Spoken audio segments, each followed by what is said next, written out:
Okie dokie, so Ma. Quick little disclaimer before we jump too far into this one. I am going to be discussing it as though you've already seen it and therefore know exactly what I'm talking about. Purely just because I feel like that might be the easiest way for me to articulate some of my thoughts on it. So if you haven't seen this, I would invite you to check it out for yourself and then come back. But to begin, in regards to Octavia Spencer herself, um, I would say I'm a fan of hers. I mean, I like things that I've seen her in well enough, and I really enjoyed what she did with this role of Sue Ann, or Ma, as she's known. Um, but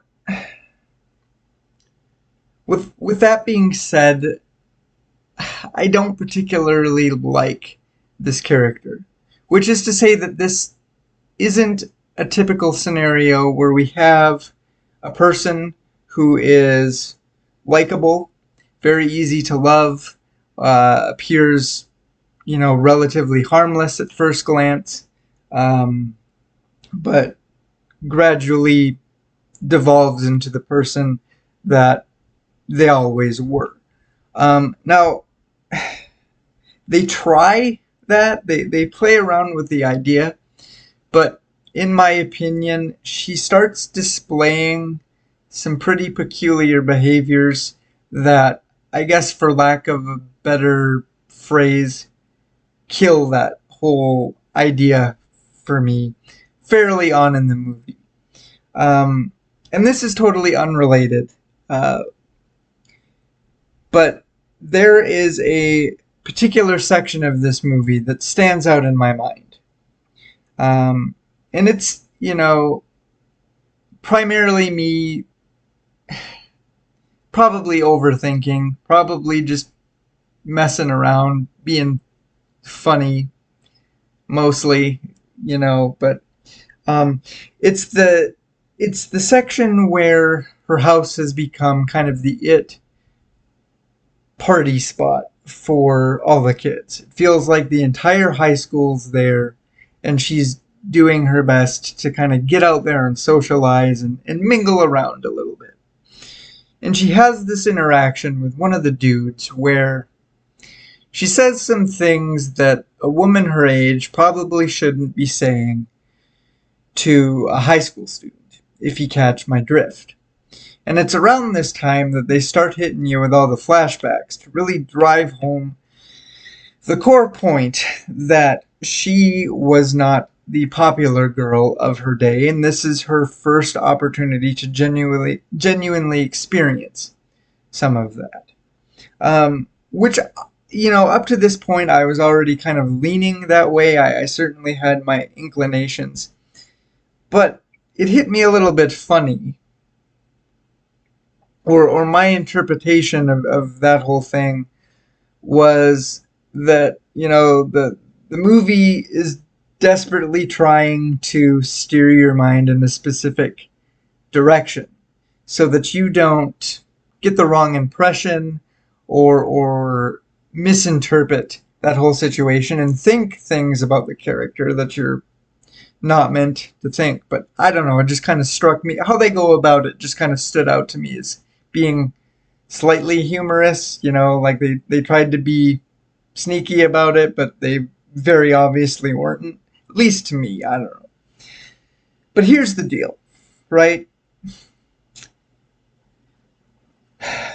I completely understand the motivations that Ma has for doing the things that she does. But what remains muddy to me a little bit is the psychology behind it all, I guess you could say. The movie itself positions you in such a way that you can clearly define the two groups of people. On one hand, you have the kids who, are understandably and justifiably creeped out when she starts getting really intense and obsessive. And the reaction to that is to stop answering text and calls and video chats, ignore her, and essentially cut her out of their lives. Um, and she obviously has, particular feelings about that. She's hurt by that, which leads to her wanting to take revenge in her own way.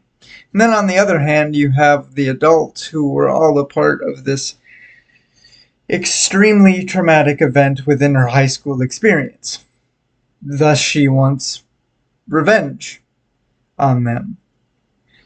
But the movie doesn't really feel like it commits in any real sort of way in explaining just how or if the two things overlap or are 100% connected. Like, just how premeditated is all this exactly? You can't really convince me that this exact scenario wouldn't be playing out the exact same way with another random group of kids. Like she meets them, she buys them beer, she seems friendly enough, and then immediately takes to Facebook stalking them to learn who they are or confirm who they are. I'm not really sure. But it kind of got me thinking like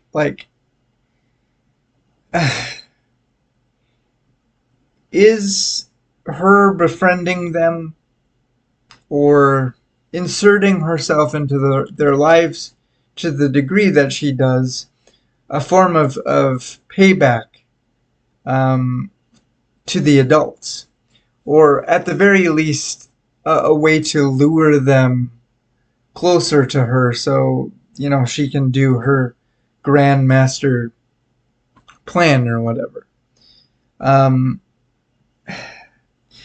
so much of what she does, depending how you look at it, feel equal parts premeditated and reactionary. um, Take for example, some of the look at the kills that she starts with the adults, particularly Mercedes. Mercedes is out for her morning jog or whatever, and Ma makes the decision when she's driving by to just tweak the wheel a little bit and run her down without much of a second thought. That feels very reactionary to me in the moment that it happens.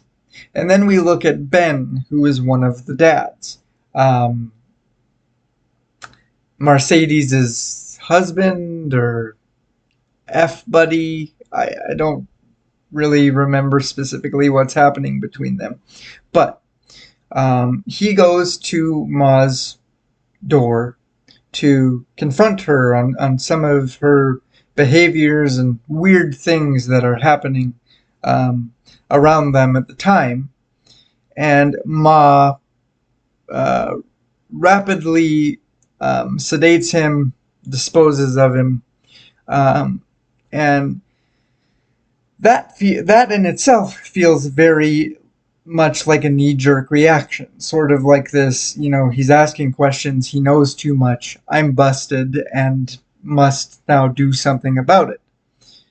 But then go a little bit further, Ben awakens to find himself tied to the bed, and Ma does what she does to him and has her murderous way with him, if that doesn't give it away. But that feels extremely premeditated. Like she has fantasized about the situation for years and now finally gets to act on it. I don't know. From where I'm sitting, there's two things that I know for sure. One is that Ma Suan is an extremely and deeply disturbed individual. The second is that the Munchausen's syndrome that she um, has towards her daughter, where she keeps her home, makes her believe that she's sick as a form of protecting her from bullying or a traumatic experience similar to the one that she had, is obviously, without a shadow of a doubt, a long-term trauma response.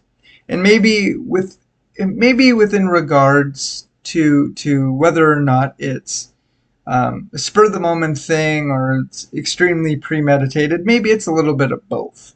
Um, it kind of felt like to me like she's up against the wall, right? She's cornered because she's got all of these people, both the kids and the parents now coming at her, and she's got nowhere left to turn except through them. So she's just going to start swinging for the fences and take everybody down with her. Um, I don't know. Maybe somebody that has seen it um, can uh, give me more definitive answers to my curiosities. But overall, I really did enjoy this movie. I think when she really goes crazy cuckoo for Cocoa Puffs mode and things start really kicking off with the killing and the mind games and things like that, there were a couple things about it that really surprised me, and I would recommend this to anybody who hasn't seen it yet. But that, I think, is going to wrap this video up.